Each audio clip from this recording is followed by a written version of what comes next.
Hello, NFBC Minute. How are you today? I'm doing great.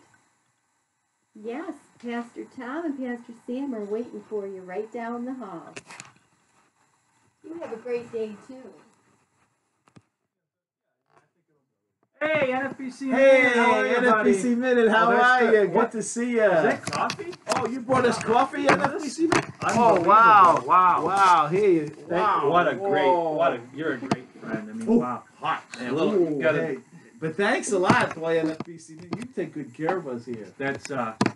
we really appreciate it, man. You're a good friend, and I know we're trying to keep it to a minute, so you're very patient. We're working on it. We're getting better. You ready to start? You ready to go? I'm ready to go. All right, you ready? Let's go for it. All right. Okay.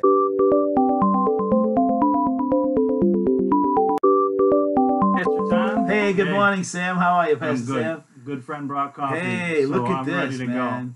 From our NFBC Minute, no doubt. It's a good friend. A good coffee, indeed. Revelation. What's our section today? We're looking at Revelation 6. Yeah, section 6, starting some amazing. We're starting the opening the 7 seals. So we're going to look at the first 4 seals that are open, and the first 4 seals are also referred to as the 4 horsemen of the apocalypse. There's 4 horses. There's a white horse, there's a red horse, a black horse, and a pale horse, which is a greenish color.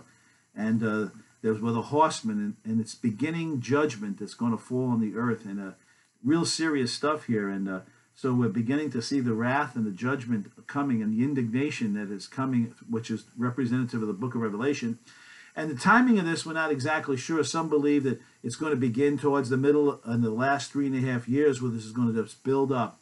And it's really sad. In fact, it gives us at the last seal, the 4th seal, which is the pale horse, talks about that death and Hades follow it, and this horse and the horseman will have authority to take the life of 1/4 of the earth's population.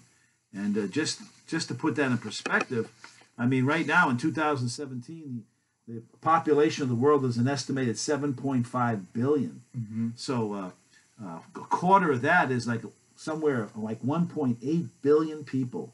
Wow. 1.8 billion. Can you think of 1.8 billion people dying?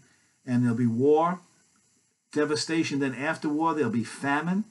And then, in fact, it even says that in the 3rd seal, that a quart of wheat will be sold for a denarius, or a quart of 3 quarts of barley for a denarius. A denarius was a Roman silver coin in the day of the 1st century.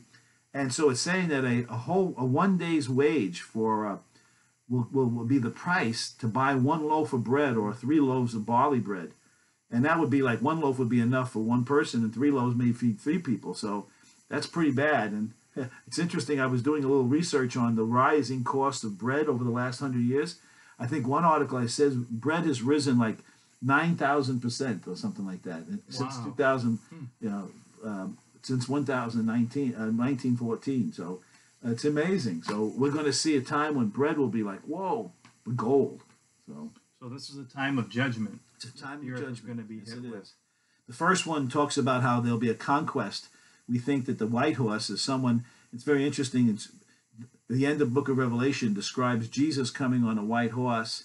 So it's not Jesus, we know, but some believe it's the Antichrist, who is going to be a false Christ, or stand in the place to represent him. And so he's going to, yes, right. So he's going to come and bring conquest. And it's interesting. He'll carry a bow, but it says he has a bow and there's no arrow. So it's going to be he's going to somehow intrigue or somehow conquest and bring a world conquest to himself. And by being a man of peace and bringing a peace treaty. He's going to be a diplomat. So it'll be very interesting. So we got some very interesting things to talk about this week. Yeah, and this points people to the future, to the judgment that's coming on this earth. And this book of Revelation is ultimately pointing people to Christ, to find refuge in Him, to escape these things, to escape the judgment that's to come. So that's what it's continually pointing us to. If you want to read a corollary or parallel to this for preparation for Sunday, read Matthew 24. It kind of matches this passage we'll be talking about Sunday. Jesus talks about the future before His coming. All right. Well, all right. Thanks for tuning in again. We hope to see you on Sunday, and we'll see you again this time for the next NFBC Minute. Bye-bye. All right, take care. My hope is built